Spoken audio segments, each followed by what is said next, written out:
151তম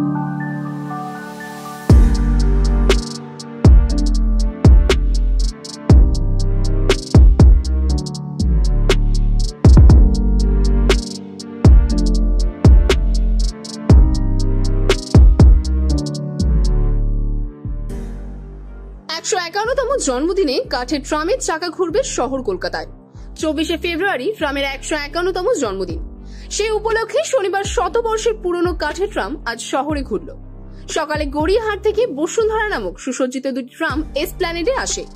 বিশ্বকবি রবীন্দ্রনাথ ঠাকুরের বিশ্বভ্রমণের বিভিন্ন ছবি দিয়ে সাজানো ছিল ট্রাম দুটি।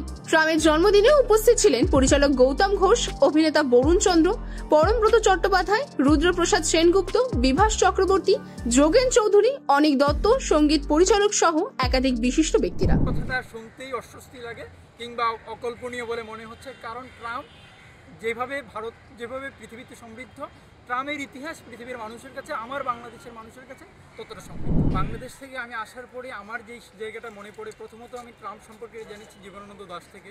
জীবনানন্দ দাশ ট্রাম দুর্ঘটনায় মারা যায়, কিংবা 47 দেশভাগের আগে এই 150 বছরের প্রাচীন এই ট্রামের কথা বললে আমার এই সময়ে পৃথিবীতে একটি ঘনবসতিপূর্ণ যে দেশটি, সে দেশটি ভারত, এবং সেই ভারতের যে ঐতিহ্য, ইতিহাস, ট্রামের একটি ইতিহাস। আমার কাছে মনে হয় যে যদি আমি ট্রামকে ভারতের যানজট মুক্ত একটি নগরী হিসেবে দেখতে চাই, তাহলে ট্রাম একটি অসাধারণ ভূমিকা পালন করবে বলে আমার দেশ। আচ্ছা, ট্রামের তো জন্মদিন, তা আপনি এই সময় কী বলবেন? আমার ট্রামের জন্মদিনকে আমি কেন্দ্র করে বলবো, ট্রাম যদি ভারতের এই কলকাতার মতো একটি ঘনবসতিপূর্ণ শহরে থাকে, তাহলে ঘনবসতিপূর্ণ যানজট যেটা, এই জটটা দূর করতে ট্রাম একটা অসাধারণ ভূমিকা পালন করবে। ভালো লাগলো, ট্রাম আছে, আমাদের সংসার চলছে। ট্রাম অবলুপ্তির জন্য কোনো ভয় পাচ্ছেন, কোনো আশঙ্কা? সেরকম আপনাদের কাটতে গেলে আমার কোনো ভয় নেই। আমি এই যে সংস্থা দেখছি, এই সংস্থা নিয়ে লাইনও চালু হচ্ছে।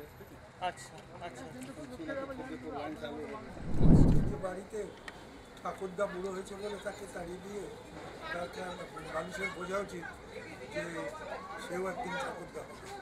কাজেই পরম্পরা নষ্ট করে কোনো সভ্যতা বাঁচে না। বাড়িতে বর্তমানে শুধু মানুষ বাঁচে না, মানুষ অতীত এবং ভবিষ্যৎ দুটোর কথাই যে মানুষ ভাবতে পারে তারাই বাঁচে। আচ্ছা, আর পশ্চিমবঙ্গ সরকার ট্রাম সম্পর্কে যে উদাসীনতা ভাব, সেটা সম্পর্কে? উদাসীনতা না, খুব ট্যাক্টফুলি, খুব কেয়ারফুলি এটাকে উড়াবার চেষ্টা করছে।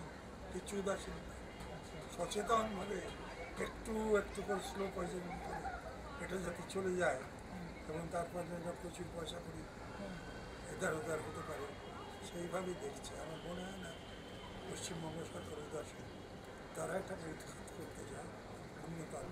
ট্রামের জন্মদিনে খালি ভয় করছে যে বর্তমানে এই পশ্চিমবঙ্গের যারা মালিক, তারা এটাকে মৃত্যুদিন না করে দেয়।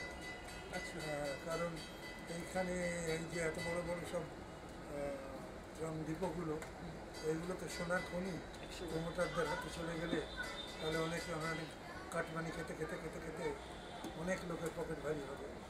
সেই আশঙ্কাটা কথা বারবার থেকে আনন্দটাকে নষ্ট। ক্যামেরায় প্রশান্ত দাসের সঙ্গে শুভজ্যোতি রায়, বিগ নিউজ, কলকাতা।